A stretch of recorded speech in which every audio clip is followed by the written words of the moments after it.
29절에서 34절까지.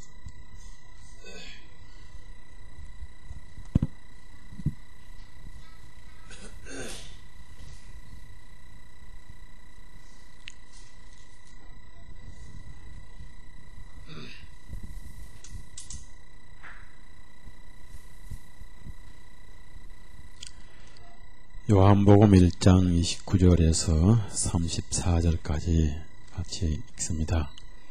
이튿날 요한이 예수님께서 자기에게 오시는 것을 보고 말하기를, 보라, 세상의 죄를 지고 가져가신 하나님의 어린 양이시로다. 내가 말한 바 내 뒤에 한 분이 오시는데 그분께서 나보다 앞서신 것은 그분께서 나보다 먼저 계셨음이라 한 것이 곧 이분을 가리킵니다.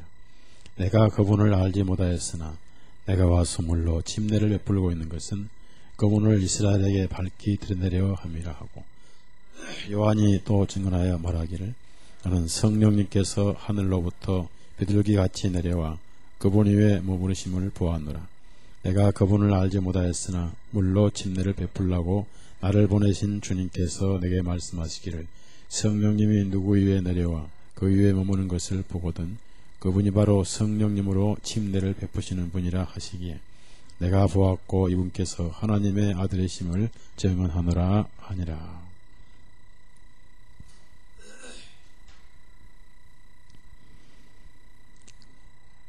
참으로 우리 영혼들을 사랑하시고 얼마나 사랑하시기에 생명까지 내어주신 우리의 주님, 그 넓고 깊고 헤아릴 수 없는 하나님의 사랑을 더 알고 싶은 마음이 우리의 심령임을 고백을 드립니다. 이 성경 속에 계신 주님의 마음을 아무리 읽고 들어도 우리는 다 알 수 없사옵고, 천만분의 1의 은혜를 받아도 우리는 감격하고, 천만분의 1의 사랑을 알아도 우리의 심령은 놀랍고 감격할 뿐입니다. 오늘 또 먹고 사는 일에 분주히 삶을 보내다가 영원히 썩지 않는 생명의 말씀을 찾아서 또 우리가 주님과 단둘이 깊은 지성소의 교제를 나누기 위해서 오늘 또 모였습니다. 참으로 극히 적은 숫자이지만은 두세 사람이 내 이름으로 모인 곳에 나도 그들 중에 있느니라 하신 주님의 약속을 믿고 오늘 또 말씀을 우리 심령 속에 촉촉히 은혜로 충만케 해주시고 우리의 냉랭한 가슴에 주님의 사랑으로 가득 채워주시고 우리의 무지한 심령 속에 주님의 지혜로 가득 채워주시고 우리의 불안하고 우둔한 심령 속에 주님의 지혜와 명철과 성령님의 지혜로 가득 채워 주옵소서. 땅의 것에 우리 마음이 끌려 있사오나 하늘의 것으로 우리 마음이 쏠리도록 붙잡아 주옵소서. 흩어져 있는 모든 지체들도 동일하게 지켜줄 줄 믿사옵고 우리 구주 예수님의 이름으로 기도드렸사옵나이다. 아멘.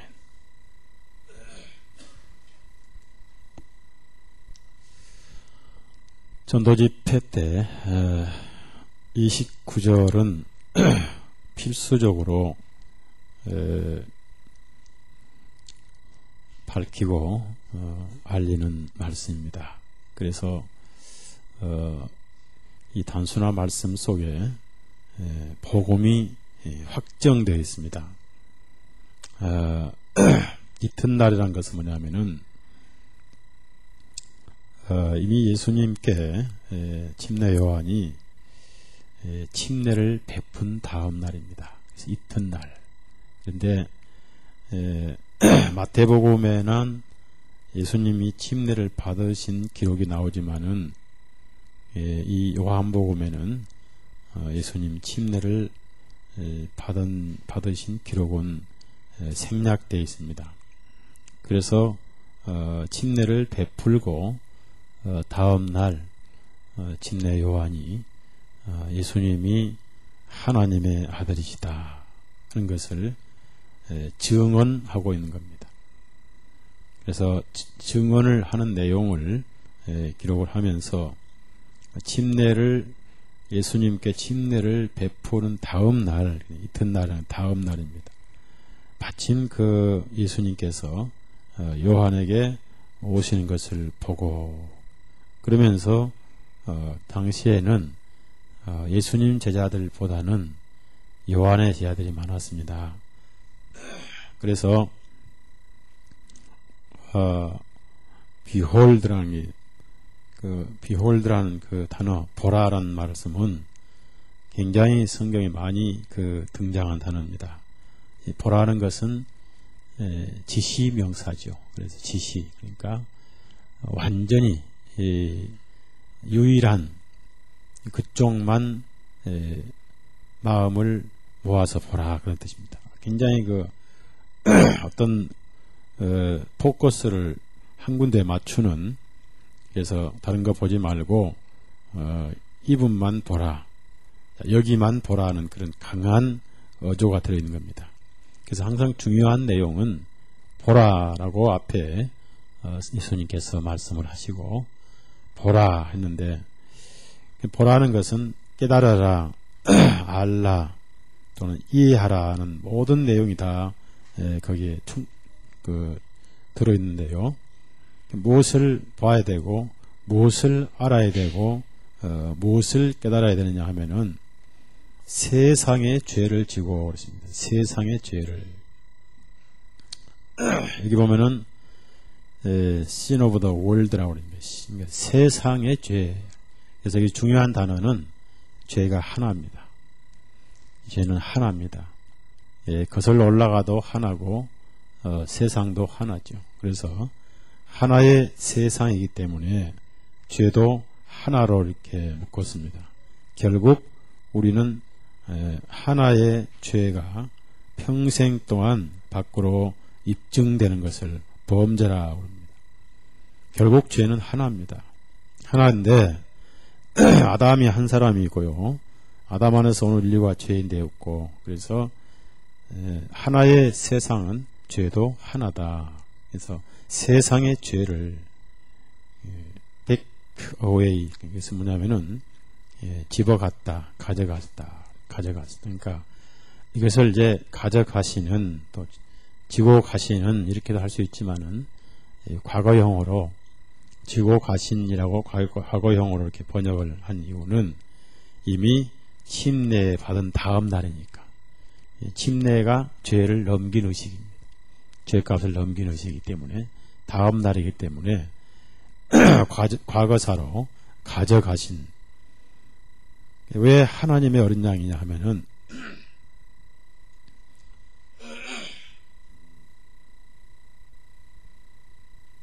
구약에는 어린 양에 대해서 가장 이스라엘이 이제 6월절은 역사에 한 번밖에 없었죠. 출애굽 역사에 한 번이고 6월절은 반복이 되지 않죠. 역사에 한 번인 것처럼 우리가 구원도 반복이 되지 않습니다. 확실한 구원은 한 번 받으면 잃지도 않고 뺏어가지도 않으시고 도망가지도 않으시고 쇠하지도 않고 낡아지지도 않습니다. 구원은 금과 같은 거예요. 구원은 녹도 슬지 않습니다. 6월절이 한 번인데 6월절은 단 한 번 이례적이지만은 6월절 기념은 이스라엘 전 역사에 계속되다가 예수님이 6월절을 완성하시고 그 6월절 날 새로운 기념으로 바꾸신 것이 만찬입니다. 만찬이 기억 또는 메모리얼 이렇게 얘기를 해요. 그런가 하면은 이스라엘이 1년 중 7절기가 있는데요. 7절기가 다 기념인데 그 중에서 가장 중요한 절기가 1년 중에 가장 중요한 절기가 대속죄일입니다. 속죄일. 그러니까 이 속죄일이 언제 있냐면은 10월 15일이 속죄일이. 10월 10일부터 15일 일주일간입니다. 10월 10일부터. 그래서 10월 10일 날 속죄일이 시작돼 가지고 일주일간 계속됩니다. 거기에 1년 동안 가장 중요한, 기대하고 준비해온 가장 중요한 것이 백성의 죄를 짊어진 하나님의 속죄 염소입니다. 속죄 염소. 그래서 두 마리 염소가 있는데 하나는 하나님을 위한 속죄 염소다.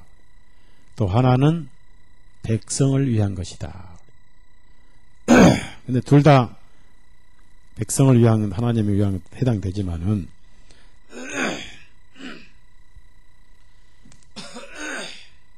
죄송합니다.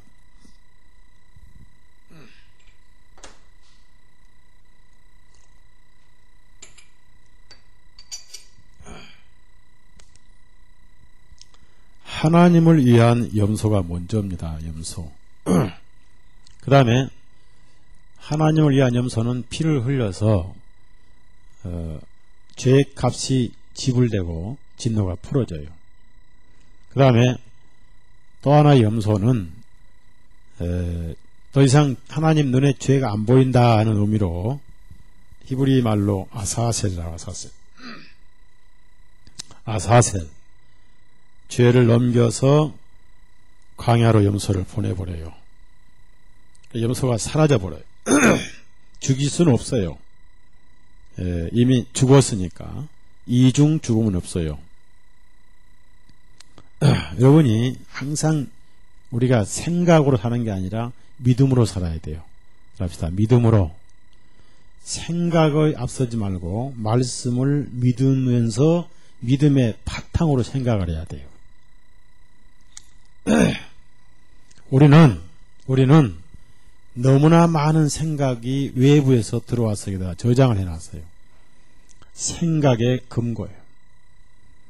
자, 텔레비 많이 보면 볼수록 1시간 동안 여기다 집어넣어. 텔레비 생각. 그러니까 텔레비 봐야 돼요? 보지 말아야 돼? 삼순위 봐야 돼? 보지 말아야 돼? 네? 끝났어요? 봤구만. 그래, 끝난 줄 알지. 그럼 삼식이는? 그것도 끝났어요? 제가 수양회 때 삼순위 너무 많이 해가지고. 텔레비 관심 없어요.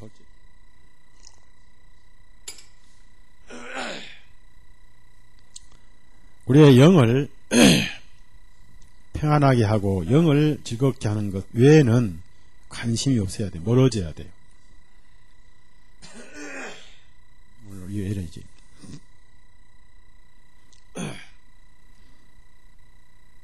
오늘 바이블로스를 썼는데 좀 피곤해서 그렇습니다. 자, 생각을 금고에다가 다, 그래서 그 생각에 의해서 살아가요. 자, 소설을 보면 소설의 생각이 일로 들어와 저장이 되고, 신문 보면 신문의 생각이 일로 들어오게 돼. 텔레비를 보면 텔레비 생각이 일로 들어오게 돼. 그 생각이 인격을 형성을 해요. 뭘 많이 들으냐에 따라서 그쪽 방향으로 인격이 형성돼. 침례가 뭐냐면은 그 생각을 다 비워버리는 거예요. 생각을 다 비워버리고 텅 비게 해놔야 돼. 비웠죠? 여기다가 이제 누구 생각을 담아야 돼요? 그 예수님 생각이 어디가 있어요? 거기 있잖아요. 이게 생각책이에요. 그래서 하나님의 생각을 들음으로 읽음으로 새로운 빈 그릇에 채우는 거예요.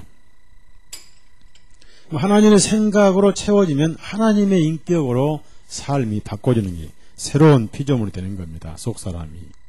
그러면은 우리는 항상 생각할 때 내 생각이 없이 성경 바탕을 근거로 생각을 해야 돼요. 그러면 성경 바탕에 의하면은 하나님께서 믿거나 안 믿거나 이 세상 사람을 죄인으로 여기지 아니하실 뿐만 아니라 죄를 찾을 수가 없어요. 그게 아사셀이에요. 다만 하나님의 눈에는 세상 사람이 한 사람도 죄인이 없어요. 있다면 그건 복음이 아니에요. 그러나 복음을 못 들은 자는 자기가 죄인이에요. 맞죠?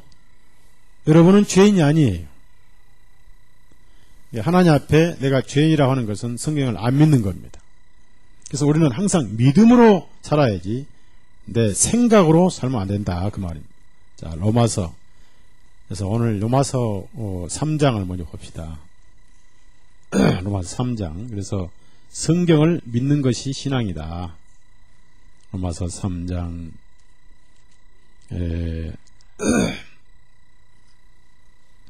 24절. 그래서 이 성경을 믿지 않는 것은 하나님을 멸시하는 거예요. 바울 사도를 아주 무시하는 거예요. 그래서 내 생각과 성경의 생각은 다르다 말이. 아셨죠? 아셨죠? 우리가 이거 중요한 거예요. 그래서 우리가 좀 성경을 볼 때는 좀 바보가 됩시다. 따라합시다. 멍청이가 됩시다. 내 생각이 아무것도 없는 멍해야 돼요. 멍해야 돼요. 자, 24절 시작. 그리스도 예수 안에 있는 대속을 통하여 그분의 은혜로 값없이 의롭다함을 얻은 자 되었다. 의롭다함을 얻은 자 되었다.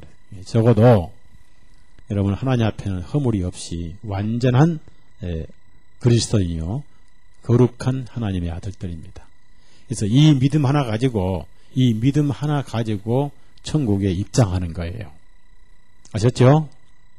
제가 지난 주일날 오후에 광주를 갔습니다. 광주.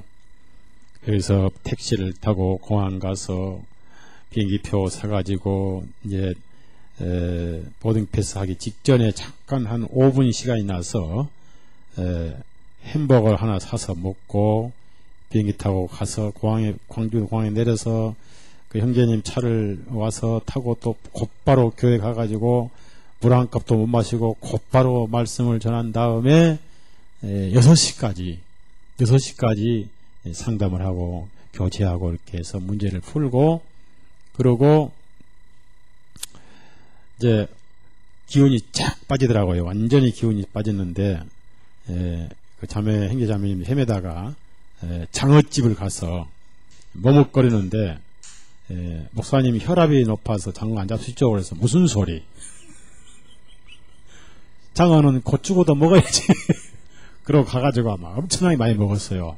다시 이제 기운이 회복됐는데 그 괜히 장어 사기 싫어가지고 혈압 핑계된 것 같아서 그냥 막 먹어버렸지. 곧 죽어도 먹으리라.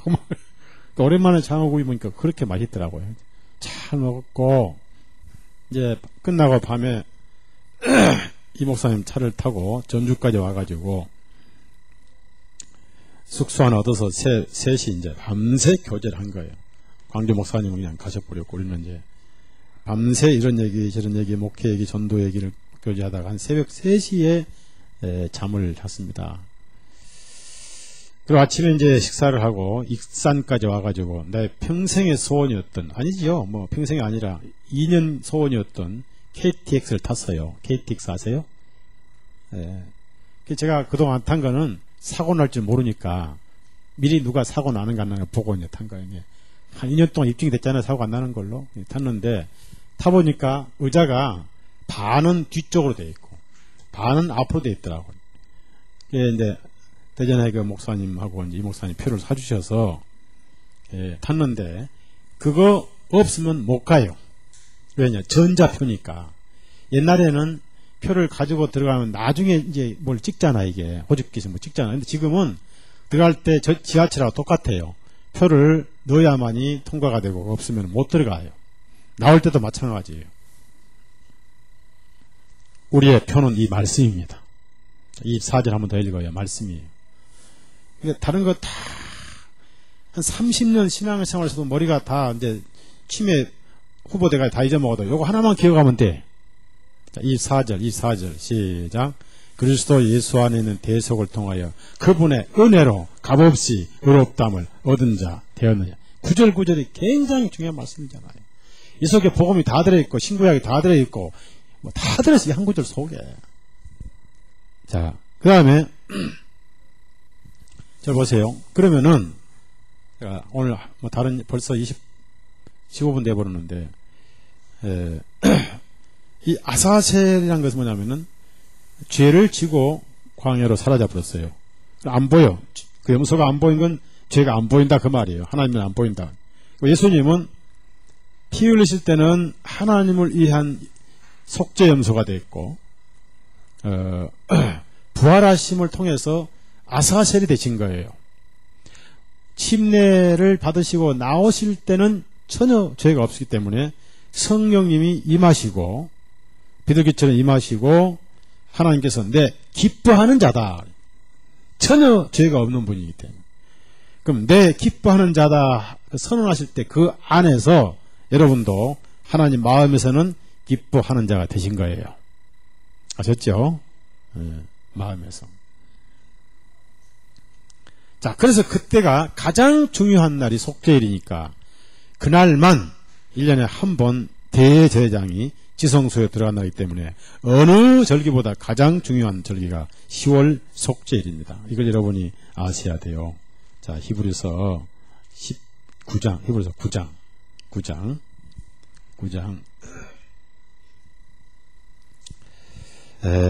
7절부터 10절까지 히브리서 9장 7절에 10절. 성경의 진리를 하면 마음이 편해요. 진리가 자유케 하는 것이니까. 지식이 자유케 하지 않습니다. 지식은 교만하게 합니다. 진리는 자유케 합니다. 진리는 겸손케 합니다. 지식은 교만하게 돼요. 지식이 많으면은 누구 닮아가느냐 하면은 누구 닮아갈까요? 한 사람 있잖아요. 텔레비 나와. 네, 맞아요. 그 전형적인 지식 대가리 같은. 죄송해요. 제가 사투를 써서 원래 우리가 대가리거든. 꽉 찬 걸 대가리라고 그래요. 돌인가요? 네, 돌. 이거 테이프 누가 보내주지 마세요. 지식은 그렇게 되는 거예요. 그 양반 하나님까지 판단하더라고. 보니까 아주 못했더라고. 진리는 아주 겸손하게 해요. 자, 7절에서 10절 시작. 오직 두 번째 성막 안에는 대제사장이 홀로 1년에 한 번씩 들어가되 피 없이는 들어가지 아니하였으니 이 피는 자기 자신과 백성의 허물들을 대신해서 드리는 것이라. 성령님께서 이것을 통해 보여주시는 것은 첫 번째 성막이 서 있는 동안에도 지성소 안으로 들어가는 길이 아직 드러나지 아니하였다는 것이라. 이 성막은 현재 곧 이때까지 모형이었음이라. 그 안에서 예물들과 희생 예물들을 드려져도 그런 것들이 섬기는 자를 양심으로 완전하게 할 수는 없는, 이 성막은 단지 먹는 것과 마시는 것과 여러 가지 씻는 것과 육체에 관계된 그들을 위해서만 서 있으되 개혁의 때까지 그것들을 지게 하신 것이죠. 여기서 1년에 한 번만 들어갑니다. 그것도 피 없이는 안 들어가요. 그래서 1년에 한 번 대제사장이 들어갈 수 있는 날이 바로 속죄일입니다. 그러니 얼마나 이스라엘에게 귀한 절기고 귀한 시기겠습니까? 바로 그 속죄일 10월달 14일에 예수님 침례 받으셨어요. 그러니까 예수님이 실체임이 이제 우리가 깨달아지죠?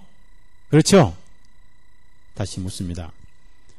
2월절은 출애굽인데 하나님의 심판이 6월절이나 속죄일을 전부 예수님이 단번에 이루셨는데 예수님 침례 받으신 날이 10월 14일이에요. 그리고 17일 날 부활하셨어요. 며칠 만에요? 네? 3일이 며칠이에요? 몇 시간 만에? 72시간 만에 부활한 거예요. 그래서 보세요.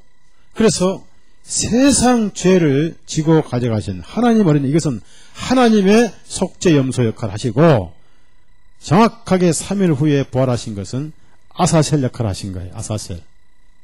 죄를 전혀 보이지 않는, 그렇게 중요한 것이다. 그래서 이 29절이 이제 구약의 그 그림자를 실체로 이렇게 요한이 묘사를 하면서 선언을 했습니다. 여기 분명히 세상 죄를 지고 가져가신 분이기 때문에 이의제기를 할 수 없건 사실이고 진리고 정확한 사실입니다. 죄값이죠. 이미 예수님에게 정죄가 됐다 그 말입니다. 그래서 예수님은 죄인으로 온 영혼들은 한 번도 심판을 하신 기록이 없습니다. 복음서에 3년 반 동안. 왜? 자신에게 정죄가 넘어갔으니까. 아시겠죠? 예. 세리라든지 창기라든지 옳은 대로 받으셨습니다. 받으시되 그 죄를 받으신 게 아니라 그 영혼을 받으신 것이죠. 아셨죠? 예, 이게 중요한 거예요. 죄는 형벌은 예수님이 가져가셨다. 자, 그래서 여기 요한복음 1장 다시 갑시다. 1장. 이제 앞서 계신 분이고 내가 물로 침례를 베풀면서 이스라엘에게 밝히 드러내려고 이제 회개의 침례를 베풀었다. 그럽니다. 회개의 침례를. 그래서 이 침례 요한의 침례는 회개의 침례라고 그럽니다. 이 침례에 대해서는 다음에 이제 말씀을 한번 할 거고요. 이번 바이블로스의 침례에 대해서 침례는 우리가 잘 알기 때문에 지금은 일반 복음교회는 침례만 알지 침례 신앙에 대해서는 잘 몰라서 침례 신앙에 대해서 글을 썼습니다. 침례는 구원이고 침례 신앙은 날마다 죽는 거예요. 그러니까 침례는 한 번이고 침례 신앙은 평생이에요. 침례는 너무 쉬운데 침례 신앙은 너무 어려운 거예요. 침례는 한 번 죽는 거, 한 번 구원인데 침례 신앙은 평생 죽는 것이니까 참 어렵지만은 침례 신앙이 따르지 않는 침례는 가짜고 침례는 침례 신앙을 위한 개통식에 불과하다. 열차는 객실을 위해서 기관차가 있다. 침례는 침례 신앙을 위해서 침례가 있는 것이다. 그렇게 침례 신앙이 중요하다. 이것을 제가 글을 썼는데 바이블로스를 꼭 보셔야 됩니다. 자, 여기 보십시오. 그래서 그 문제는 넘어가겠고요. 중요한 것은 오늘 말씀드린 32절 같이 읽어요. 32절 시작. 요한이 또 증언하여 말하기를 나는 성령님께서 하늘로부터 비둘기같이 내려와 그분 위에 머무르심을 보았노라. 자, 이것이 마태복음이나 누가복음, 마가복음에는 다 예수님의 성령님이 임하신 기록이 있습니다. 근데 여기는 침례 요한이 성령님이 예수님이 침례를 받으신 직후에 나오실 때 성령님이 하늘로부터 비둘기같이 내려와 그분 위에 머무르심을 자기가 간증을 합니다. 자기가 침례를 베풀고 자기가 그것을 간증을 해요. 자, 그러면 이 기록이 성령님께서 예수님에게 임하셨다는 기록은 다 나오는데 그 성령님이 비둘기같이 임하셨다는 기록은 요한복음과 누가복음에만 나와요. 우선 마태복음 3장을 봅시다. 그래서 왜 성령님이 예수님에게 임하셨는가? 16절, 요한복음 3장 16절부터 17절. 아주 중요한, 어떻게 우리가 이런 말씀을 읽을 때 예수님 따로 나 따로를 하면 안 되고 항상 예수님에게 이루어진 모든 일들은 바로 나와 묶어져 있다는 거, 나와 주님은 하나이라는 거 뗄 수 없습니다. 자, 저를 보세요. 아버지 없는 내가 있어요, 없어요? 예? 강영재님, 강씨 없는 강씨가 있어요, 없어요? 그러니까 강씨와 강씨는 하나죠. 그 위에 강씨는 누구고 아래 강씨는 누구예요? 위에 강씨는 아버지고 아래 강씨는 형제님이고. 맞죠? 네. 당연히 맞죠? 그러면 아담 없는 나 있어요, 없어요? 그럼 예수님 없는 나 있어요, 없어요? 하나예요. 알았죠? 네, 하나예요. 떼지 말라 그 말이에요. 뗄 수가 없는 거예요. 16절 17절 시작. 이에 예수님께서 침례를 받으시고 물속에서 곧바로 올라오시는데 보라 하늘들이 그분께 열리고 하나님의 영께서 비둘기같이 내려 자기 위에 임하심을 보시더니 또한 보라 하늘로부터 한 음성이 있어 말씀하신 이는 나의 사랑하는 아들이라 내가 그를 매우 여기서 비둘기같이 얘기도 나와 있네요. 그 다음에 마가복음 또 마가복음. 자, 비둘기같이 성령이 임하셨다. 이건 마태가 기록한 말씀이고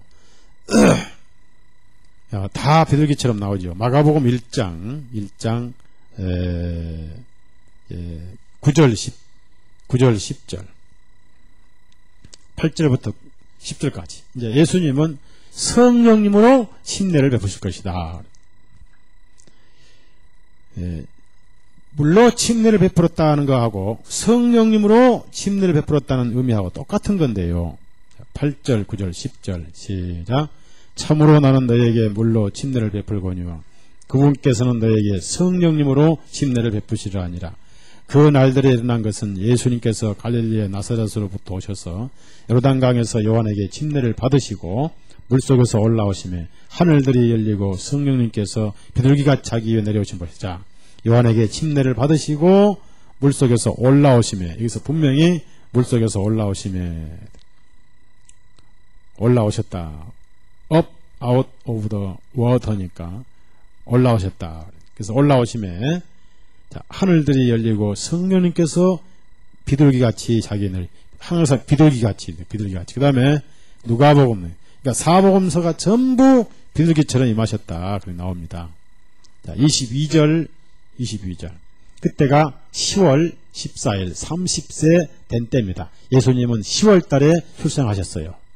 정확하게 구약 성경을 비춰볼 때 15일이 예수님 14일 15일 사이가 예수님 생일이 되는 거예요. 10월 12월 25일은 아니에요. 12월 25일은 바벨론에 만든 태양신 생일날입니다. 22절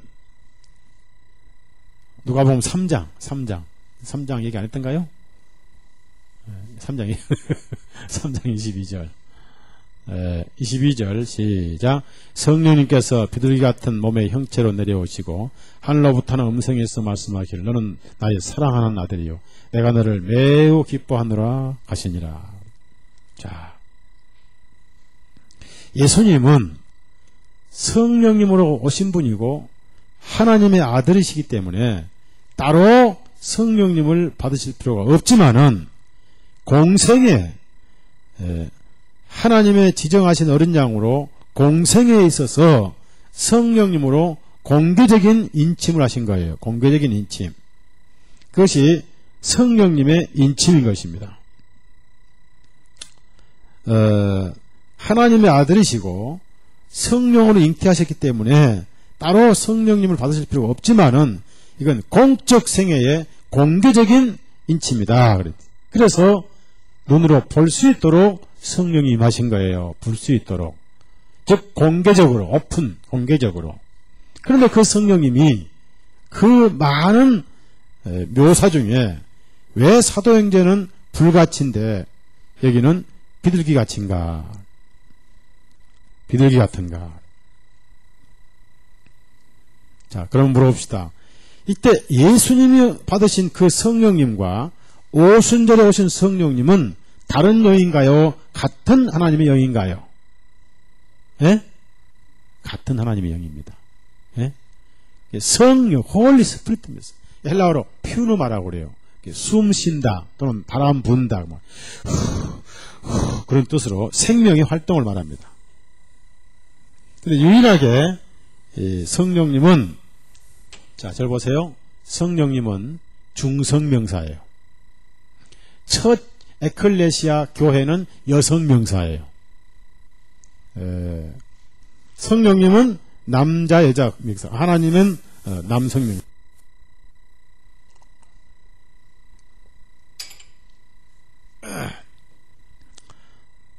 그러니까 남녀 똑같이 성령이 임하실 것이고 이 성령님은 오순절에 오신 하나님의 성령님인데 공식 인침이신데 사람들에게 무언가를 사인을 하시기 위해서 그 모습이 비둘기같이 임하였다.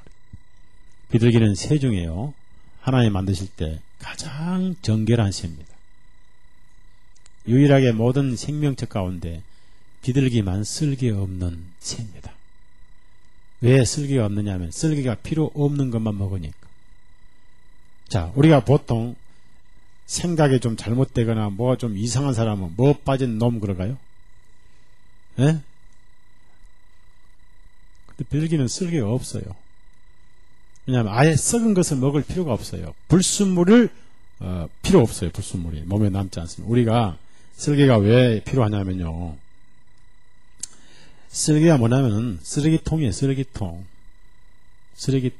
자, 여러분이 음식을 먹으면 아무리 깨끗한 음식을 먹어도 그 음식 영양분 속에 불순물이 들어가서 피를 들어간 피가 한 바퀴 돌고 나면 찌꺼기 이런 쓰레기를 밤 11시쯤부터 간이 피를 전부 받아가지고 3시간 동안 저장을 해요. 저수지 역할을 해요. 간을 걸러서 심장 돌아가는 것이 정맥이에요. 정맥. 맑을 정자. 맑은 걸러서 온 피를 심장이 다시 보내요. 전신에. 그게 동맥이에요. 동맥. 동력 그러잖아요. 간이 왜 경화가 오느냐 하면은 불순물이 꽉 차서 이게 끼어버리면, 수세미 같은 간이 끼어버리면 걸르지 못해서 굳어버린 거예요. 이게 경화입니다. 더 심하면 이게 암이 되는 거예요.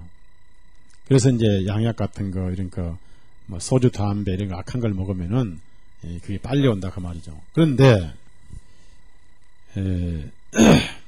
쓸개는 뭐냐면은 간에서 걸른 찌꺼기를 전부 쓸개로 보내요. 그걸 다 녹여서 쓸개로 보냅니다. 그럼 그게 녹아서 물러서가 액체가 돼가지고 담즙이 되는 게 굉장히 씁니다. 굉장히 쓰죠. 그걸 이제 담관이 이렇게 모아다가 위장에다가 조금씩 뿌려줍니다. 그러면 소화가 잘 돼요. 그러니까 쓸개가 상한 사람은 소화가 안 돼요. 소화가 잘 안 돼요. 그런데 비둘기는 자기 몸에 불순물이 머물지 않습니다. 뭐 나가버려요. 즉 비둘기로 묘사된 성령님은 죄가 없어요. 허물이 없어요. 깨끗해요. 그 다음에 비둘기는 성격이 조용하면서 한 번도 비둘기가 화를 낼 줄 몰라요. 비둘기 화내는 거 못 보셨죠, 여러분? 화를 못 내요. 예? 비둘기는 썩은 육식을 먹지 않습니다. 곡식도 썩은 건 안 먹어요. 항상 살아있는 건 먹습니다. 그래서 주님께서 우리에게 비둘기를 비유하셨잖아요. 자, 마태복음 10장.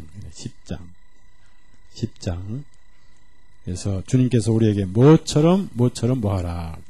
마태복음 10장. 잘 우리가 아는 말씀인데 10장 16절 16절 시작. 보라, 내가 너희를 보내는 것이 마치 양들을 이리들 가운데로 보내는 것과 같도다. 그러므로 너희는 뱀들같이 지혜롭고 비둘기들같이 순결하여라. 비둘기의 특징이 순결입니다. 아주 순결하고 깨끗하고 거룩하고.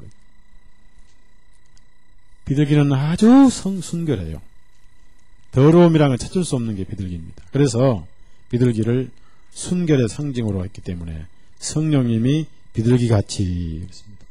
여기서 뱀들같이 지혜롭고 그 말은 비둘기와 뱀을 분리해서 말씀하신 게 아니고 순결하는 데 있어서는 뱀들의 지혜가 필요하다 그 말이에요. 뱀의 지혜는 선한 지혜도 있고 악한 지혜가 있는데 무조건 뱀의 지혜를 배우라고 악한 것도 배우라는 뜻이 아니에요. 순결하기 위한 지혜만 배우라는 이 뱀을. 즉 더럽힘을 받지 않기 위해서 뱀의 지혜를 배우라 그런 뜻입니다. 자, 그러면 비둘기는 또한 노아 시대에 비둘기는 왜 처음에 비둘기를 까마귀는 내보냈고 비둘기를 왜 두 번째 보냈냐면은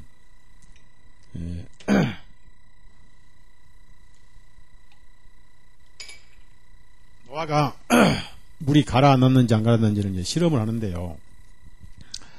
까마귀는 썩은 걸 좋아합니다. 아직도 물이 썩은 것들이 떠다니는 것은 까마귀가 먹을 게 많아서 안 돌아온다는 얘기고, 비둘기는 썩은 것을 못 먹으니까 나무나 풀 이런 것이 없으면 앉질 않잖아요. 그래서 비둘기는 돌아왔잖아요. 아직 썩은 게 돌아다니니까. 그런데 비둘기의 특징이 뭐냐면은, 비둘기는 아무리 멀리 가도 자기 집으로 돌아오는 귀소 본능이 가장 강해요. 돌아오는 귀소 본능. 그래서 비둘기 집을 지으면은 나갔다가 꼭 자기 집으로 돌아오고, 또 비둘기가 옛날에 편지를 보냈습니다. 편지. 그래서 귀소 본능이 강한다. 그 말 무슨 말입니까? 비둘기는 반드시 자기 고향, 자기 집으로 잘 또 돌아오죠. 절대 집을 떠나서 가출하는 자가 없어요. 가출하는 비둘기는 없습니다. 죽어서 못 돌아온다든지, 누가 집을 치워버리면 못 돌아온다든지. 옛날 제가 목동에 집이 있었을 때는 계단 위에다가 창문 문짝 바지가 하나 나와 있는데, 거기다가 이 비둘기가 집을 지어가지고, 이 비둘기가 그 난간에 앉아서 이 창문 바지 이렇게 돌이 하나 있잖아요. 그러면 그 돌 안에다 똥을 싸면 되는데, 꼭 안 가서 뒤쪽으로 항문을 하고 쫙 싼단 말입니다. 그럼 이게 뚝 떨어지는데, 하필이면 계단에 올라갈 때 탁 떨어져요. 그래서 한 번은 집을 다 막대기로 치워버렸어요. 그때 집이 없으니까 이제 안 돌아오더라고요. 비둘기는 반드시 자기 집으로 돌아오는 귀소 본능이 있어요. 비둘기는. 이사야 60장에도 그런 말씀이 있습니다. 이사야 60, 귀소 본능. 60장 8절. 자기 집으로 잘 돌아오는 속성이 비둘기예요. 8절 시작. 구름같이 날아오며 비둘기가 그 둥지로 날아오는 것 같이 날아오는 이들이 누구인가? 저는 옛날 이것을 비행기 타고 온 걸로 알았는데, 이제 알고 보니까 이제 아니더라고. 아니더라고. 근데 잘 또 맞춘 거예요. 뭐 꼭 비행기가 비둘기 뿐입니까? 독수리같이 제비같이 날아가 해당되잖아요. 근데 이게 아니고, 왜 여기서 비둘기라고 했는가 이제 이해가 된 것이, 귀소하는 속성이 있다고 말이에요. 귀소 아세요? 귀소 무슨 말인지? 고향으로 돌아가는 속성이라고 말이에요. 자, 그러면 저를 보세요. 성령님이 하늘로부터 오셨기 때문에 성령님을 받은 사람은 하늘로 귀소하고 싶은 본능이 있을까요? 없을까요? 있죠? 예? 이해하세요? 그래서 돌아갈래 고향 하늘나라 찬송 부르게. 세상 사람은 고향이 그리워도 못 가지만은 우리는 고향이 그리울수록 가는 거예요. 노래가 달라버려요. 저배는 본향집 날마다 가까워하리. 귀소 본능이 성령님의 특징입니다. 즉 모든 인생은 하나님께 가야 돼요. 그래서 성령님을 받으면은 하늘나라가 내 고향이다, 내 집이다, 그 말입니다. 성령님의 속성은 어느 날 하늘로 가요. 그래서 귀소 본능. 순결과 귀소 본능이 또 하나, 비둘기의 특징을 제가 어떤 문헌을 쭉 검토를 해보니까요. 비둘기 눈이 굉장히 아름다워요. 눈은 무엇의 창이라고 그래요? 예. 눈은 말을 하지 않지만은 그 눈 속에 마음이 다 들어있잖아요. 그렇죠? 내가 이제 어떤 연인을 볼 때는, 뭐예요? 사랑한다는 뜻이고, 또 내가 누구 미울 때는, 이렇게, 미워하는, 그 다음에, 하여튼 눈은, 마음의 창입니다. 아가서, 우리 아가서 아시죠? 솔로몬의 아가 1장. 그러면은, 그 눈 속에 거짓이 없다, 그 말이야. 성령님 안에는.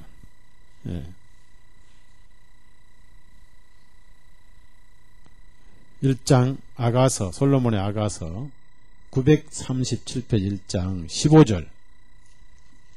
15절 성령님은 거짓이 없다. 1장 15절 시작. 보라 나의 사랑하는 자야 너는 아름답도다. 보라 너는 아름다우며 비둘기의 눈을 가졌도다. 그래서 자매님들의 눈은 전부 비둘기 눈이 돼야 된다. 아멘. 특히 형제님 자기 집안의 형제님을 볼 때는 꼭 비둘기 눈이 돼야 된다. 4장 1절 절대 독사의 눈이 되면 안 된다. 4장 1절 시작. 보라 나의 사랑하는 자야 너는 아름답도다. 보라 너는 아름답고 내 너울 뒤는 비둘기의 눈을 가졌고 내 머리카락은 길야산에서 나타나는 수염소들의 한 때와 같도다. 이게 이제 예수님이 교회를 보시는, 성령님의 충만한 교회를 보시는 영적인 시예요. 마지막으로 이 비둘기의 특징이 뭐냐면은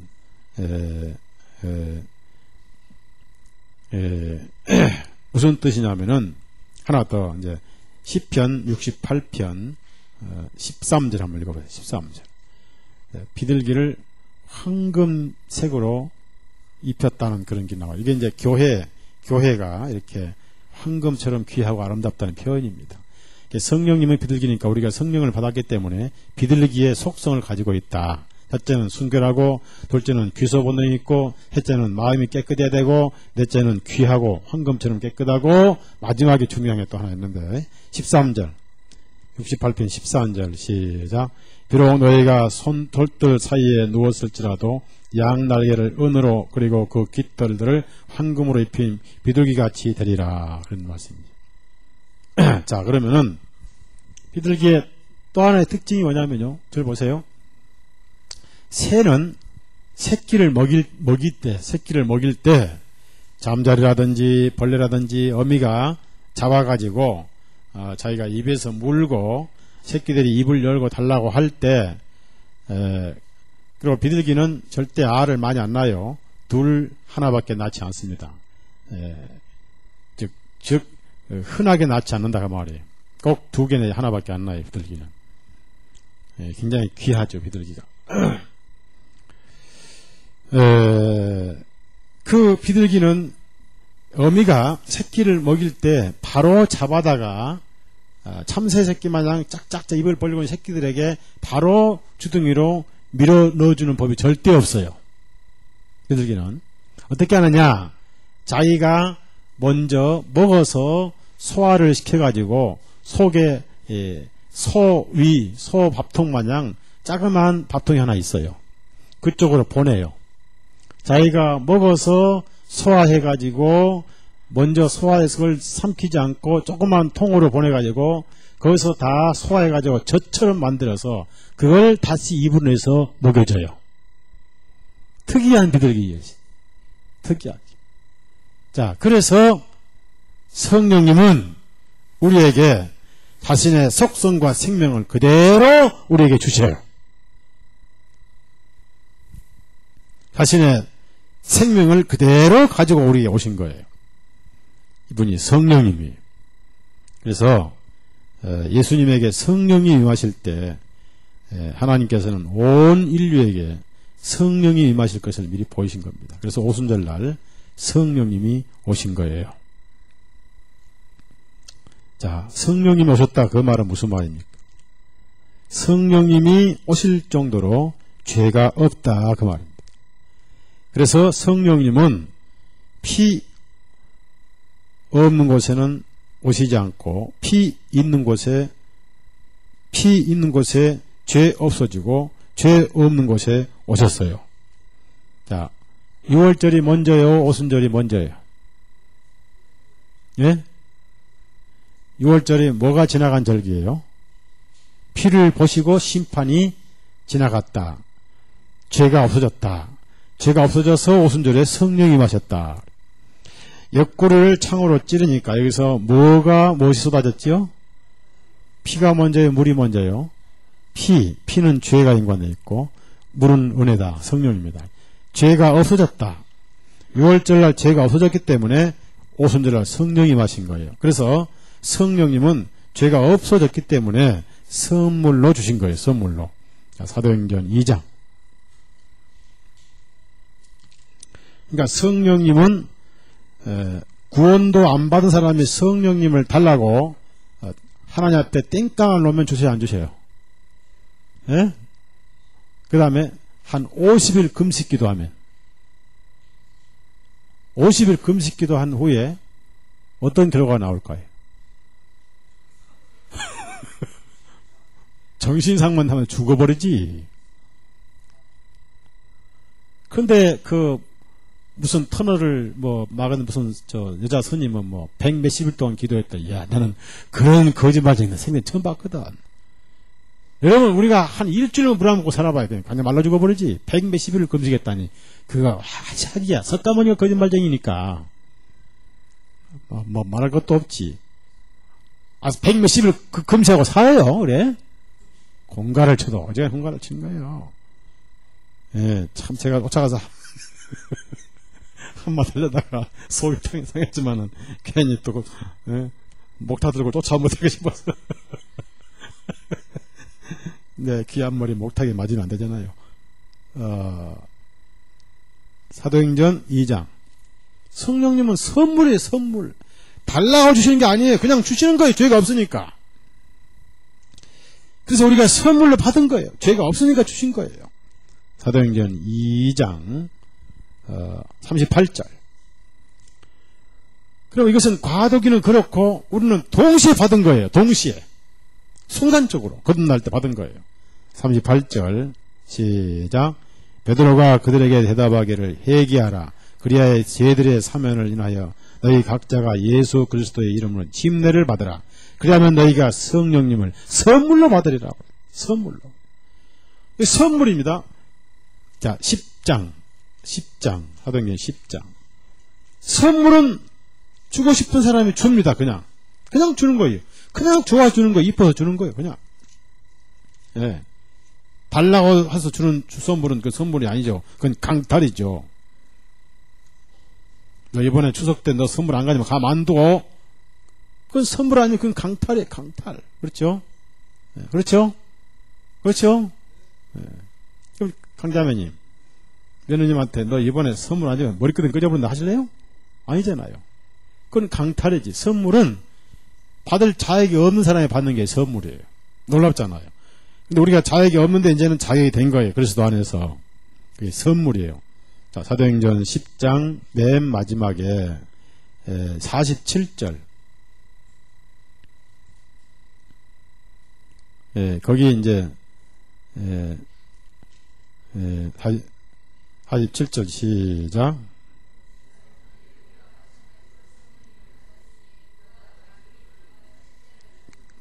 그 다음에 45절, 앞장 45절 보세요. 왜 성령님을 선물하시는가? 선물은 그냥 주시고 싶으면 주신 거예요. 그러니까 성령님을 주실 수밖에 없는 것은 죄가 없다 그 말이에요. 죄인이 아니다 그 말이에요. 예. 구원받을 때 성령이 임하셨습니다. 전부 다. 그리고 구원받은 이후에 혹시 불순종이 있다고 해서 그 성령님이 나가신 게 아니에요. 그래서 인쳤다라고 강조를 해요. 45절 있습니다. 그러므로 베드로와 함께 온 할례에 속한 믿는 자들이 이방인들에게도 성령님을 선물로 부어주심을 인하여 크게 놀라니. 선물로 부어주심을 인하여. 왜냐하면 하나님 보실 땐 죄가 없기 때문에 주실 수밖에 없는 거예요. 하나님의 영을. 그만큼 세상은 죄가 없어졌다. 그런 얘기입니다. 깨끗하게 정결되었다. 그 말입니다. 물론 회개하고 복음을 믿는 사람에게는 적용이 되죠. 하나님 입장에서는 복음을 믿지 않은 게 문제지, 온 세상이 깨끗하고 거룩하여서 성령님을 주신 것이다. 그래서 중요한 것은요, 예수님이 성령님을 받으시면서 3년 반 동안 사역하시고 그 다음에 예수님께서 이제 내가 너희에게 성령님을 보내겠다 그랬어요. 성령님을 보내겠다. 요한복음 14장. 예, 하나님께서 주실 것이기도 말씀도 있고, 내가 너희를 그분을 보내겠다 말씀도 있고, 또 아버지의 약속하신 것이라. 그러니까 예수님이 이제 세상에 성령님을 보내셔요. 요한복음 14장 16절부터 17절까지. 예수님이 피를 흘리시고 죄를 처리하시기 전까지는 성령님이 임하시지 않으셨습니다. 그러나 이제 죄가 정결케 됐기 때문에 성령님을 선물로 주신 거예요. 자, 16절, 17절 시작. 내가 아버지께 기도할 것이니 그분께서 너희에게 또 다른 위로자를 주실 것이요 그가 너희와 함께 영원히 거주하시리니 곧 진리의 영이시라. 세상은 그분을 받아들이지 못하느니 세상이 그분을 보지도 못하며 또한 그분을 알지도 못함이니라. 그러나 너희는 그분을 아나니 그분이 너희와 함께 거주하시며 또 너희 안에 성령입니다. 다음에 16장 보십시오. 16장 13절 13절 읽습니다. 그렇지만 진리의 영께서 오시면 그분께서 너희를 모든 진리 안으로 인도하시리라. 됐습니다. 자, 이렇게 해서 성령님을 보내시겠다 해가지고 사도행전 1장에 보면은 이제 기다리라 하는 말씀이 나와요. 사도행전 1장입니다. 그래서 이것을 똑같은 방식으로 성령님의 침례라고 합니다. 사도행전 1장을 보십시다. 5절 5절 먼저 읽습니다. 참으로 요한은 물로 침례를 베풀었으나 너희는 지금부터 여러 날이 못되어 성령님으로 침례를 받으리라 하셨더라. 성령님으로 침례라고. 그러니까 오순절 날이 예수님 부활하신 날로부터 50일째 되는 날이 오순절입니다. 일곱 안식일 다음 날 40일 동안 땅에 계시고 승천하신 10일 만에 성령님이 오셨습니다. 그걸 침례라고 그럽니다. 성령님의 침례. 자, 무슨 말씀이냐면은 침례는 그리스도 안으로 우리가 침례를 받는 거예요. 주 예수님과 내가 하나가 되는 것이고 성령님이 오셔서 동일하게 우리가 성령님 안으로 침례를 받은 겁니다.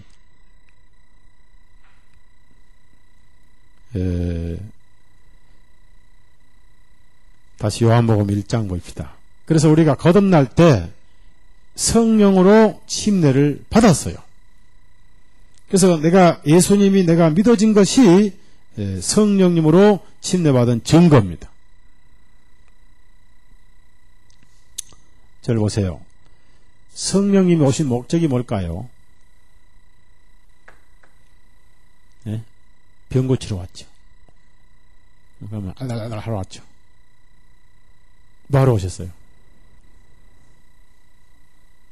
성령님이 오셔가지고 무엇이 기록됐어요? 신약 성경이 기록됐죠. 신약 성경이 누구를 말씀하시고 계세요? 내용이 뭐예요? 복음이죠. 성령님은 예수님을 증거하러 오신 거예요. 그래서 성령님의 기록이 성경입니다. 성경은 성령님의 감동으로 기록된 거예요. 성령님이 기록하신 거예요. 그래서 사도행전을 성령행전이다 그래요. 그래서 성경은 성령의 감동으로 기록돼서 성령님의 말씀이기 때문에 성령님의 인격이기 때문에 성령님은 그리스도의 인격이고 하나님의 영이기 때문에 이 말씀이 성령이세요. 그래서 복음을 깨달을 때 그 복음 내용을 깨달을 때 그 말씀으로 깨달을 때 그 진리가 성령님이에요. 그래서 우리가 거듭날 때 성령을 받으신 것이지 구원 따로 성령 받는 게 아니에요. 그건 잘못된 무당적 사고방식에서 온 거예요. 그래서 예수님께서 요한복음 6장 63절에 내가 너에게 한 말이 영이요 진리다 생명이다. 자, 디모데후서 3장을 찾아보세요. 3장. 너무나 많은 분들이 사실을 몰라요. 그래서 자꾸 성경을 성경을 핸드백에 넣어놓고 기도원 가서 아무 죄 없는 소나무 밑에 가서 소나무 가지 꺾어가면서 성령 달라고 쌩 난리를 치니까 누가 그런 말이에요. 사람들이 맨날 고목나무 밑에 가서 비니까 속이 상해서 썩어버렸다고. 고목나무 썩어버렸대. 줄 게는 없어가지고 맨날 나무 밑에가 뭐 다르나고 비렸어 하니까 속상해 속이 썩어버렸다. 그게 썩은 고목나무라고 대담하는 여기 16절 시작. 모든 성경 기록은 하나님의 영감으로 주신 것으로 교의와 책망과 바로잡음과 의로 훈육하기에 하나님의 영감으로 성령님이 오셔서 성경을 썼고 그 성경은 예수님을 증거하는 복음이고 성령님은 예수님을 증거하러 오셨다는 얘기입니다. 그래서 복음을 깨달아진 것은 바로 성령으로 거듭나는 거예요. 그래서 너희가 거듭난 것이 썩어질 씨가 되는 것이 하나님의 살아있는 말씀이시고 자 따라합시다. 누구든지 성령으로 아니하고는 그리스도를 주시라 할 수 없는 것이니라. 참 중요한 거예요. 그래서 영으로는 한 자는 영이요 이런 말씀하신 거예요. 말씀이 성령이 인격이니까 쉽게 말씀 하나님의 인격이면 인격. 자 그러면 신학에서 성령님이 뭘 증거하시는가? 성령님의 증거는 말씀입니다. 히브리서 10장 성령님이 뭘 증거하시느냐? 과도기에는 성령이 임하신 증거로 방언을 했습니다. 그러나 이제는 기록된 말씀을 통해서 복음을 깨닫는 것이 성령님 임하시는 거예요. 복음이 성령이기 때문에.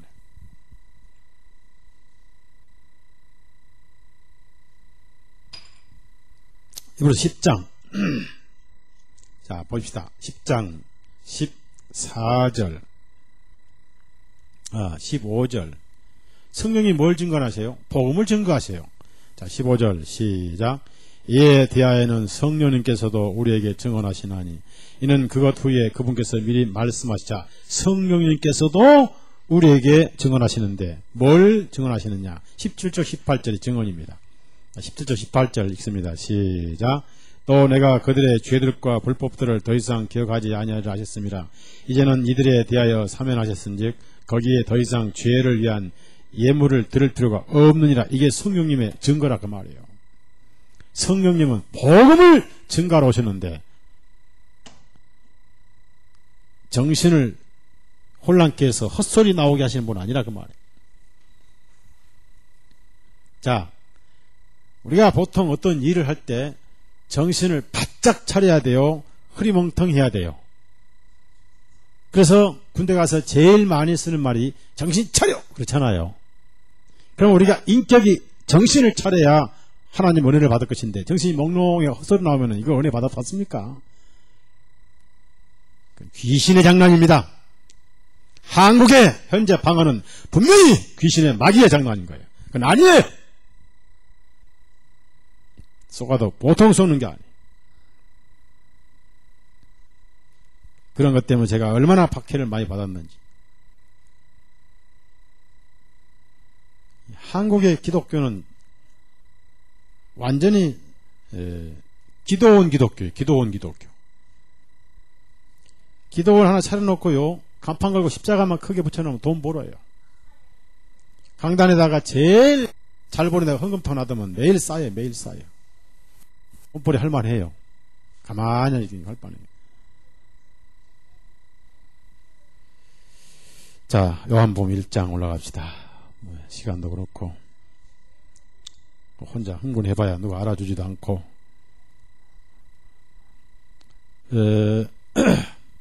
1장 성령님이 그분 위에 머무르심을 보았노라 했습니다. 자, 그러면은 이 성령님, 이 거룩하신 성령님은 영원히 예수님 안에 계신다. 자, 여기서 벌써 우리에게 성령님이 영원히 머무르신 걸 이사야 11장에 보실까? 이사야 11장에 보면은 그 성령님이 계속 머무신다는 그런 말씀이 있습니다. 이사야 11장 찾아봅시다. 이사야 11장 예수님을 의미합니다. 1절 2절 구약성경 956페이지 이사야 11장 1절 2절 있습니다. 이새 줄기에서 한 싹이 나며 그의 뿌리들에서 한 가지가 자랄 것이라. 주님의 영이 그의 위에 머물리니 지혜와 총명의 영이요 모략과 능력의 영이며 지식과 주님의 두려움의 영이라. 그래서 운이 머무신다. 그렇게 해서 성령이 예수님이 오셨는데, 자, 침례 요한이 뭐라고 이제 간증하느냐면은, 그 예수님이 받으신 예수님의 그 영을 우리에게 이제 주신다 그랬어요. 주신다. 1장, 요한복음 1장 33절. 그것을 성령의 침례라고 그래요. 성령의 침례. 자, 33절.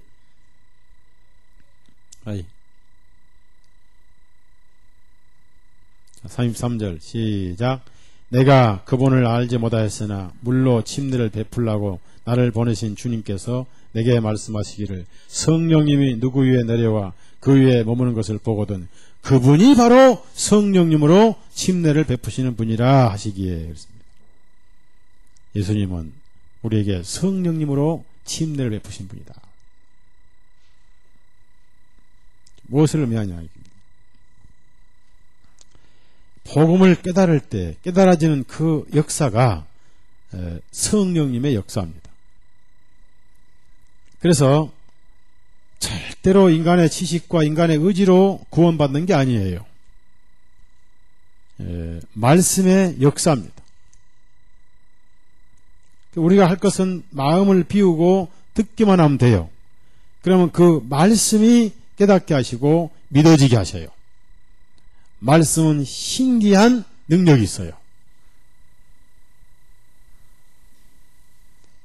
자, 내가 깨닫는 게 아니라 깨닫게 하셔요.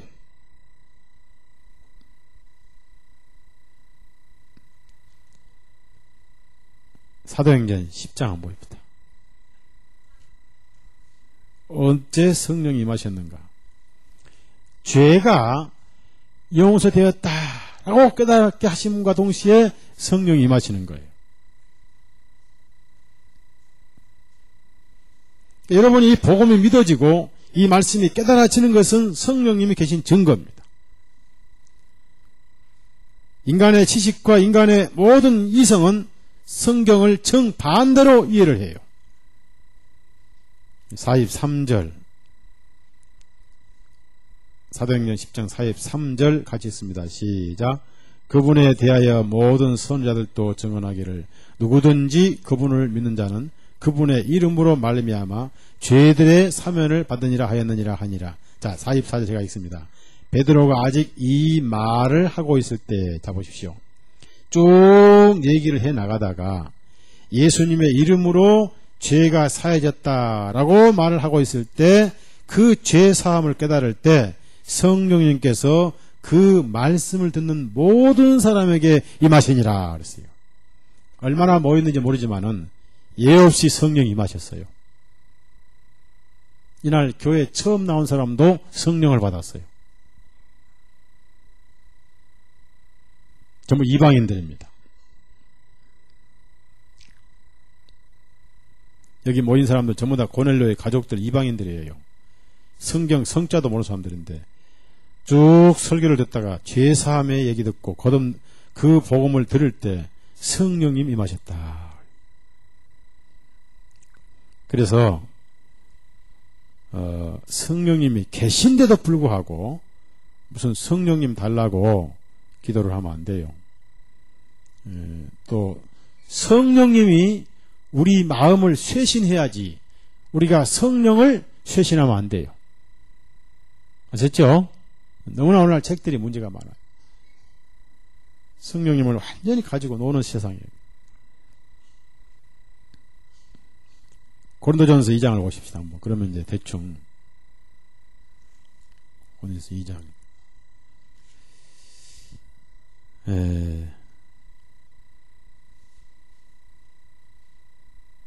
12절부터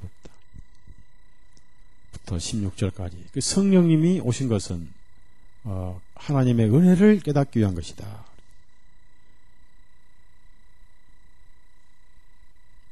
12절부터 16절까지 읽습니다. 이제 우리가 세상의 영을 받지 아니하고 오직 하나님께로부터 영을 받았나니 이는 하나님께로부터 우리에게 값없이 주신 것들을 우리로 하여금 알게 하려 하심이라.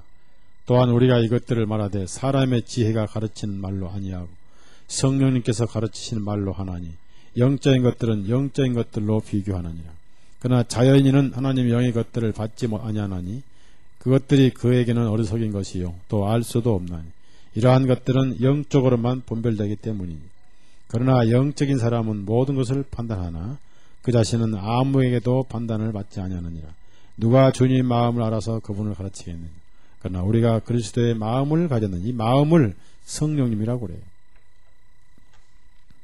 그래서 예수님은 성령님으로 침례를 베푸셨는데 언제 베푸셨느냐 하면은 오순절날 베푸셨고 우리는 거듭날 때 오신 성령님 안으로 침례받는 것이 거듭나는 것이다. 그래서 많은 교회, 많은 사람들이 예수님의 침례만 알고 성령으로 침례받은 사실은 좀 애매하게 얘기를 하죠. 침례란 것은 하나가 된 것이다. 우리가 이걸 기억하셔야 되고요. 마지막으로 요한복음 1장 34절을 다시 한번 읽습니다.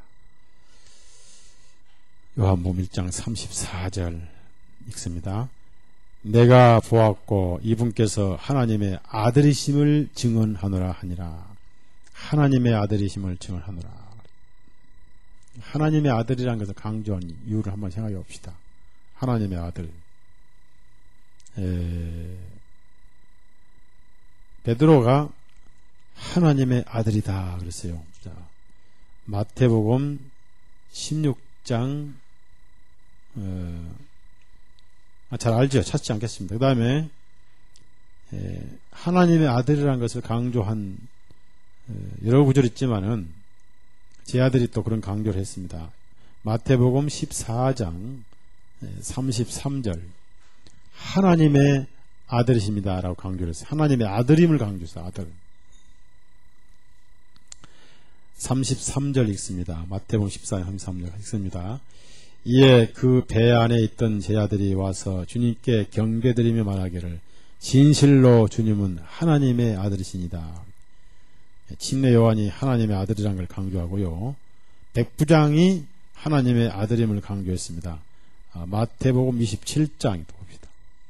하나님의 아들임을 강조했다. 하나님의 아들이다. 아들은 아들인데 하나님의 아들이다. 이걸 강조를 했습니다. 54절 또 읽어요. 54절. 마태복음 27장 54절 읽습니다. 그때 백부장과 예수님을 지키고 있던 자들이 지진과 일어난 일들을 보고 심히 두려워하며 말하기를 참으로 이분은 하나님의 아들이셨도다. 자, 여기서 우리가 좀 이제 결론 내는 것은요. 오늘 수요일 우리가 말씀을 계속 요한복음 듣는데 아담은 누구 아들이에요? 하나님 아들이요? 아담은 누구 아들이에요?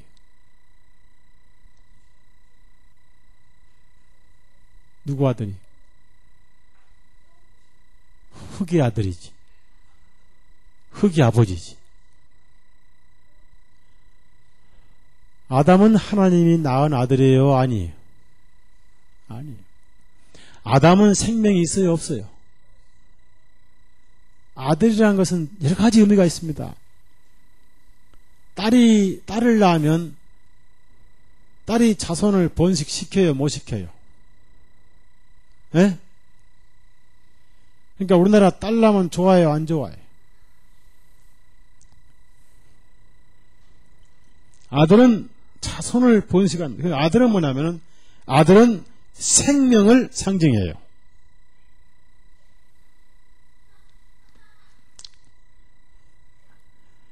생명을 가지고 오신 아들이다. 놀라운 일입니다. 생명을 가지고 오셨다. 자, 그러면은 예수님이 오시기 전에 하나님 이 구약 성경을 볼 때 모두가 아담 안에서 온 인류가 아담의 후손들이었습니다. 잘 들어요. 이 결론이 굉장히 중요해요. 로마서 5장 찾아보세요.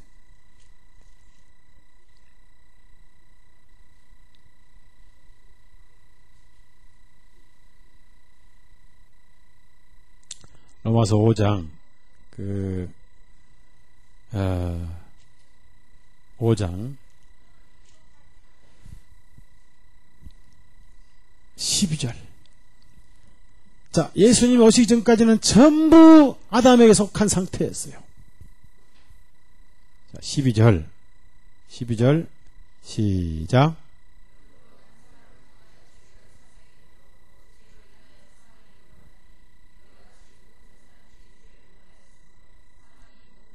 예. 자, 그러면은 물어볼게요. 아담의 아버지는 누구라고요? 예? 그러니까 결국 아버지 앞에 돌아가죠. 그렇죠? 그렇죠? 그래서 흑인이 그래서 사람이 죽으면 뭐 하셨다고? 누구 집으로? 흑집으로 가셨다. 아버지 집으로 가야 돼. 그러면 예수님 오시기 전까지 온 인류는 전부 다 아담에 속했으니까 하나님 아들이 아니죠. 그러니까 생명이 있는 거예요, 없는 거예요? 전부 흑이 아버지잖아요. 죽어서 흑집으로 가잖아요. 아버지가 가잖아요, 흑아. 그러면 예수님이 아들로 오셨다. 하나님의 아들로 오셨다. 그 예수님 안에서 전부 온 인류는 하나님 아들이 되죠. 그래서 우리는 아버지 집에 가죠. 아버지가 바뀌었죠. 우리 아버지가 누구 아버지요? 아니요, 우리 아버지가 누구예요? 하늘에 계신 우리 아버지. 주기도문 한번 해봐요. 주기도문. 하늘에 계신 우리 아버지. 주기도문.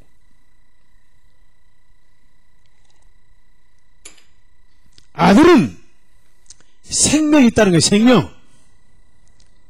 아들이 굉장히 중요한 거예요. 아담은 아들이 아닙니다. 죽은 자예요. 생명이 없어요. 하나님의 생명이 사람에 가야 되는데 단절져 버렸어요. 생명이 중단돼 버렸어요. 그 생명을 다시 아들로 주신 분이 바로 예수 그리스도예요. 자, 로마서 8장. 그래서 우리는 예수님 안에서 하나님의 아들이 된 거예요.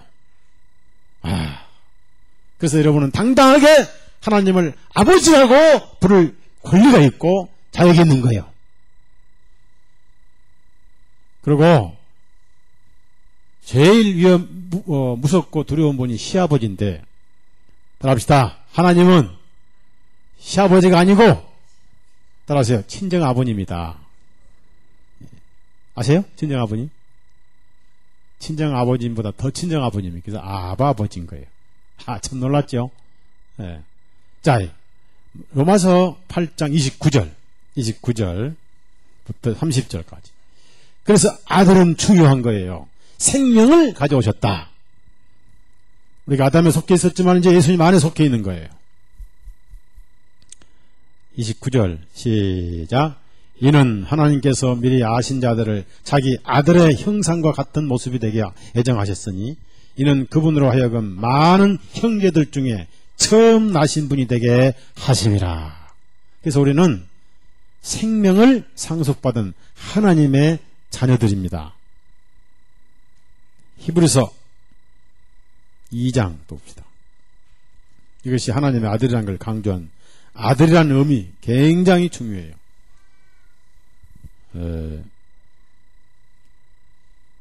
그래서 아들이 생명의 상징입니다. 상징. 히브리서 2장 10절에서 11절까지 10절에 11절까지 있습니다. 시작. 이는 모든 것이 자신을 위하여 존재하고 모든 것이 자신을 통하여 존재하게 하신 그분께서 많은 아들들을 이끌어 영광에 들어가게 하시는 일에서 그들의 구원의 주관자를 고난을 통하여 완전하게 하심은 합당하오다. 또한 거룩하게 하시는 분과 거룩하게 된 자들이 다 한 분으로부터 났나니 주님께서 그들을 형제들이라 부르시기를 부끄러워하지 아니하시고 말씀하시기를 내가 주님의 이름을 내 형제들에게 선포할 것이며 교회 가운데 내가 주님께 찬양할 때리라. 그래서 여기서 형제들이다, 자녀들이다. 그래서 우리가 나중에 하늘에 가서 주님을 만나면은 두 번 인사를 해야 돼요. 처음에는 주님 하고 인사를 하고 세 번째는 큰형님 하고 인사를 해야 돼. 이게 진리예요, 진리. 자, 마지막으로 아들이라는 또 하나의 개념이 있습니다. 하나님의 아들을 많이 성경은 강조했습니다. 단지 육신으로 오신 것만 강조를 한 건 아니에요.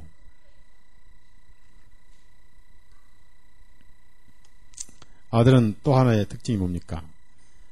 상속자입니다. 예수님은 하나님의 모든 속성과 영광을 상속받으셨습니다. 우리 또한 그 상속을 예수님 안에서 받았습니다. 가장 위대한 상속은 영생입니다. 영생보다 귀한 것이 없어요. 영생 얻으면 됐지. 거기에 무슨 상이 또 필요합니까? 모든 성경의 보상이라는 것은 구원을 의미합니다. 구원으로 만족지 못한 심령만 또 다른 상을 기다릴 거예요. 영생보다 귀한 것은 없어요. 그래서 예수님은 영생이 얼마나 귀한가를 강조하신 거예요. 요한복음 3장 봅시다. 영생보다 귀한 것이 없습니다. 영생이 바로 구원의 진수예요. 요한복음 3장 14절에서 16절까지 영원한 생명을 거저 받았어요. 이보다 큰 복이 어디 있습니까? 인류는 이 영생 안에 얻으려고 그렇게 애를 써왔어요. 우리는 선물로 받은 거예요. 예수님 안에서. 요한복음 3장 14절 16절 읽습니다. 모세가 광야에서 뱀을 들어올린 것 같이 인자도 반드시 그렇게 들려야만 하려니 이것은 누구든지 그를 믿는 자는 멸망하지 아니하고 오히려 영원한 생명을 얻느니라. 하나님께서 세상을 이같이 사랑하시어 그분의 독생하신 아들을 주셨으니 이는 누구든 그를 믿는 자는 멸망하지 아니하고 오히려 영원한 생명을 얻느니라. 여기서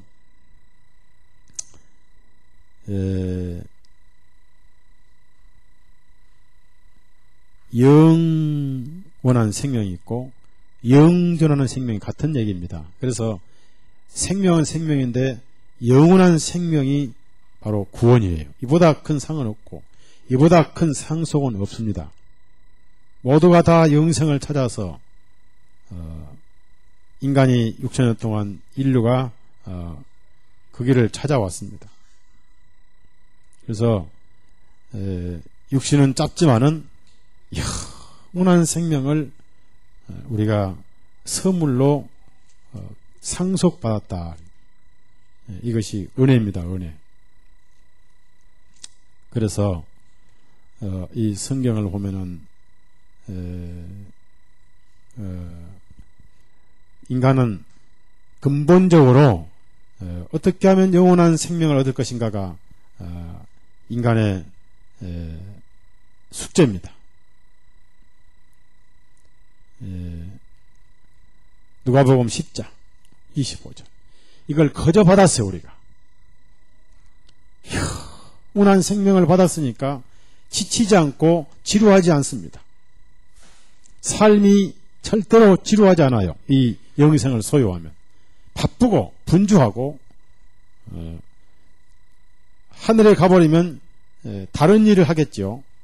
땅에서는 복음을 전하고 형제자매를 사랑하는 일이 바로 일이죠. 일. 자, 누가복음 10장 25절 인생은 이 영생에 그렇게 사무치도록 그걸 찾았습니다. 25절 읽습니다. 보라, 어떤 율법사가 일어서서 주님을 시험하여 말하기를 선생님, 내가 영원한 생명을 상속받으려면 무슨 일을 해야 하나이까? 영원한 생명을 상속받으려면, 그래서 인간의 꿈은 영원한 생명.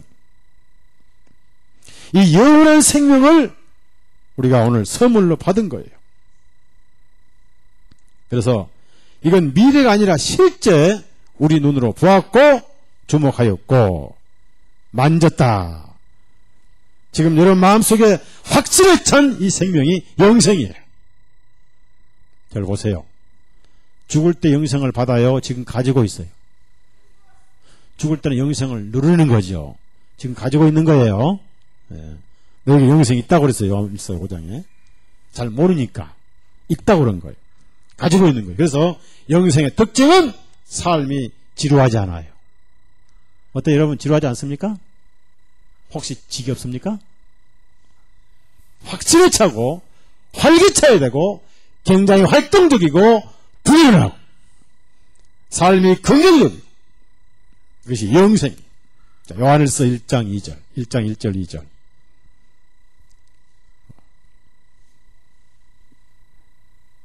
이것이 은혜의 복음이. 요한일서 1장 1절 2절 영생, 이거보다 귀한 것이 없어요. 온 천하를 주고도 바꿀 것이 없어요. 바꿀 수 없는 것이에요. 이 영원한 생명을 무엇으로 쟁취하게, 무엇과 바꾸겠냐 그 말이에요. 1절 2절 읽습니다. 태초부터 계신 생명의 말씀에 관하여는 우리가 들었으며 우리가 우리 눈으로 보았으며 우리가 주목하였으며 우리 손으로 만진 바라. 이는 그 생명이 나타나심에 이 영원한 생명을 우리가 보았고 증언하여 너희에게 보이나니 곧 그 아버지와 함께 계셨다가 우리에게 나타나신 분이니라.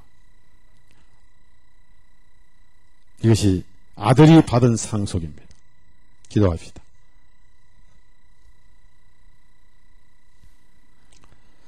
놀라우신 주님, 세상의 죄를 지고 가져가시고 그 죄값으로 기록된 대로 모든 하나님의 형벌을 홀로 담당하시고 수모와 모욕과 부끄러움을 거절치 아니하시고 또 짜증내지 아니하시고 불평하지 아니하시고 기꺼이 그 고독을 다 담당하시고 어떤 흉악한 죄인이라도 더 이상 하나님의 심판이 남아있지 않도록 한 방울의 저주도 빠뜨리지 않고 다 담당하신 우리의 주님, 완벽한 형벌을 마무리하시고 속이 시원하게 다 이루었다신 우리의 주님, 이제 여기 머릿속에 있는 우리에게는 영생을 받은 상속과 그리고 성령의 침례에 의해서 온 인류가 받을 것은 은혜만 남았고 또 은혜가 이미 임하여 수많은 심령들이 받은 줄로 압니다. 이 생명은 선물로 주신 것이오니 그리스도의 피에 의해 선물로 받은 것이오니 아무도 건드리지 못할 것이고 아무도 뺏어가지 못할 생명이 없나니 놀랍고 놀랍고 감격스러운 놀라운 일이오니 우리 남은 삶을 찬송으로 영광으로 드리게 하시고 주님이여 이 귀한 복음을 아직도 모르는 심령들이 너무나 많고 짤막한 흙으로 돌아갈 인생들이 헛된 것에 너무나 분주히 끌려다니는 삶을 볼 때 불쌍하기 그지없고 우리의 입을 열고 영생을 소유한 우리의 삶은 생동적이고 활동적이고 그리고 왕성한 생명력을 발휘하면서 이 복음을 전하는 안으로는 사랑하고 밖으로는 경건하고 복음 전하는 우리의 삶이 되게 해 주옵소서. 오늘 돌아가는 발걸음 지켜주시고 우리 구주 예수님 이름으로 감사하고 기도드렸사옵나이다. 아멘. 마치겠습니다.